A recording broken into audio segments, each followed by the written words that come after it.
The magician longs to see one chance out between two worlds. Fire, walk with me.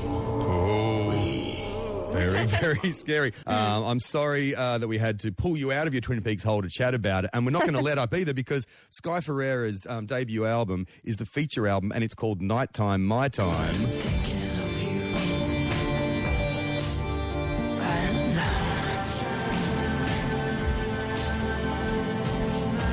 Which is a line taken straight from a conversation that is in Twin Peaks. Sky Ferreira, thank you for chatting to Triple J. Thanks for having me. From your debut album, which is a feature album. Thank you. I've never been to Australia, and I also haven't really. I only heard myself on the radio once, so it's kind of crazy that's happening there. Cause I'm gonna hook up my phone to the car speakers or something. Like, oh my god, I'm on the radio.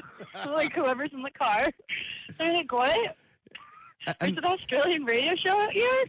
Yeah. But that would be fun. It would be. Well, your music's... I've never been to Australia. You should come. Are there any plans? I normally leave this to the end of the album chat. Is there any plans to bring your music to Australia and to play some shows? Yeah. I'm definitely coming in July, I think. Oh. I believe in July.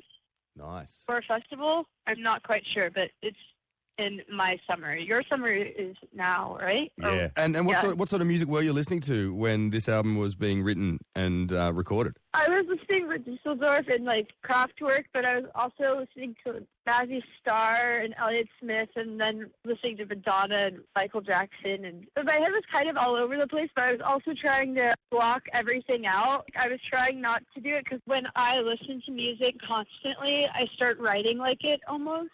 That is fair enough. You say you were listening to Michael Jackson a little bit. Of course, you've not only been listening to Michael Jackson for years, you used to be his mate. How did you become friends with Michael Jackson? Yeah. My mom, or my grandmother, sorry, I call her my mom. He was his hairdresser for a long time, so that's how I knew him. He would like fly her out. I would come with her sometimes.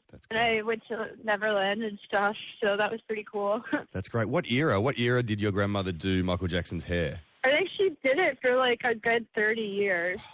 Or something like that. So she moved. The hairdos would have moved with Michael before Jackson. I was around. It was definitely before I was around. That is great. What a great musical upbringing to just be hanging out with one of the biggest, sort of most influential musical people in Australia, in America. Yeah, definitely. It's funny because like I wasn't really raised around anyone that did. No one in my family plays music. They love music, but they don't really like know much about it or the process of doing it or anything like that. So.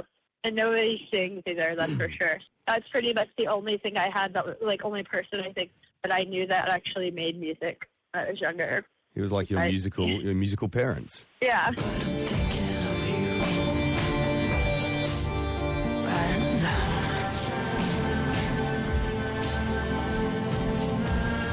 And anyone who is a fan of David Lynch will more than likely know the reference. Why are you suddenly so interested in who I'm going to see at night? Nighttime is my time. You're telling me. So you're a fan of Twin Peaks, it's fair to say. Yeah. And I'm a huge fan of David Lynch, so that's how that kind of happened. And it's funny because I started the song in my sleep, literally, which was weird.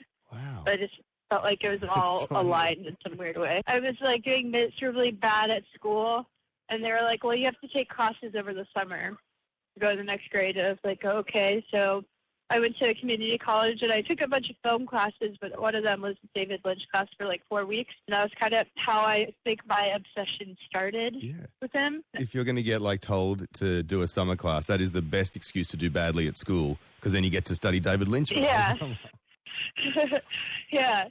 It really stayed with me for some reason. Like Laura Palmer and stuff, I felt like some sort of connection to it. But like I never was able to come up with an album title because I felt so much pressure to have a good album title. I figured maybe I would just know it when I heard it or wrote it, and that was it.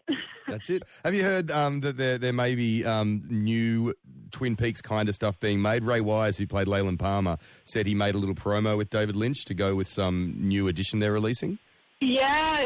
I heard all about it. And I also saw the cyber rumors about it. Thank you so much for chatting to us, Sky Ferreira.